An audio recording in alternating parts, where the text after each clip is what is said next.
27 years, 1 month, and 2 days. This is the exact amount of time Valentino Dixon spent in prison for a murder prosecutors knew he probably did not commit. Before Valentino ever entered a prison cell, another man had already confessed to the shooting on video. The system ignored him. Instead, Valentino Dixon disappeared into one of America's most violent maximum security prisons, where he survived by drawing peaceful golf courses he had never seen in real life. This is illegal by law. Buffalo, New York. Summer, 1991. 21-year-old Valentino Dixon lives in one of the city's roughest neighborhoods. He spends time around drug dealers and street violence, but friends describe him as quiet, artistic, and deeply attached to his young daughter. On the night of August 10, chaos erupts outside Louis' Hot Dogs near Bailey Avenue. A fight spills into the street. Then come the gunshots. 17-year-old Toriano Jackson is killed. Several others are wounded. Police arrive to a scene filled with panic, conflicting stories, and frightened witnesses. Valentino admits he was there earlier that night, but he insists he left before the shooting began. 2 days later, Buffalo police arrest him for murder. At first, Valentino believes the mistake will be corrected quickly, because the actual shooter has already started talking. 3 months after the shooting, a man named Lamar Scott walks into a police station and confesses on videotape. He tells investigators that he fired the shots and that Valentino Dixon was not involved. But by then, prosecutors already have their suspect, and they are not interested in starting over. Years later, Dixon's legal team would accuse investigators of ignoring evidence, pressuring witnesses, and building the case around the easiest person to convict. The trial begins in 1992. Key witnesses are never called. The confession is buried, and the jury never hears the full story.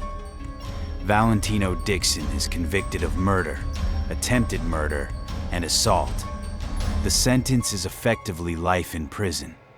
Within days, he is transferred to Attica Correctional Facility, one of the most feared prisons in the United States. Concrete walls, steel doors, violence, isolation. For years, Dixon falls into severe depression. He later says prison felt designed to erase people slowly. Around 2000, Valentino starts drawing again. At first, it is simply a way to stay mentally alive. His mother sends him colored pencils and sketch pads. Inside his tiny prison cell, he begins drawing for hours every day. Then something unusual happens. A prison guard asks him to draw a photograph of a golf course. Valentino has never played golf. He has never even walked on a golf course. But he becomes obsessed with the landscapes, the bright grass, the trees, the quiet lakes, the open space. Every day he draws places built for silence and freedom. Then he puts the pencils away and returns to a concrete prison cell. Over time, his drawings become remarkably detailed. People outside prison begin noticing them. Then, in 2012, Valentino mails several drawings in a handwritten letter to Golf Digest magazine. One editor decides to visit him. His name is Max Adler. What begins as a story about prison artwork quickly becomes something else, because Adler starts looking into Valentino's conviction. And the deeper investigators dig, the worse the case becomes. Students and lawyers connected to the Georgetown Innocence Project reopen the file. They uncover old witness problems, conflicting testimony, missing evidence, and then they find something buried for decades. A videotaped confession from the real shooter. The real shooter had admitted to the crime back in 1991. Forensic experts also determined there was no gunpowder residue connecting Dixon to the shooting. For nearly 3 decades, a man sat in prison while evidence pointing to another suspect remained hidden inside police and court records. In 2018, the Erie County District Attorney's Office finally re-examines the case. This time, prosecutors reach a very different conclusion. They no longer believe they can prove Valentino Dixon committed the murder. On September 19, 2018, a New York court officially vacates his conviction. After 27 years in prison, Valentino Dixon walks out of court a free man. He is 49 years old. Outside the courthouse, he embraces his family for the first time in decades. Days later, Valentino visits a real golf course for the very first time. The landscapes he spent years imagining inside a prison cell are suddenly real. His artwork eventually sells for thousands of dollars.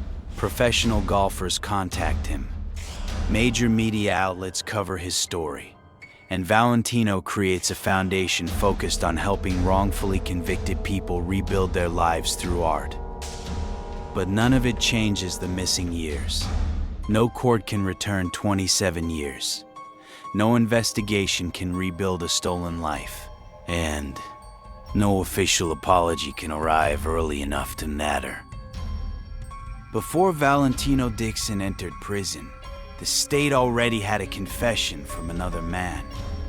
It still took 27 years to correct the mistake. So the question is simple.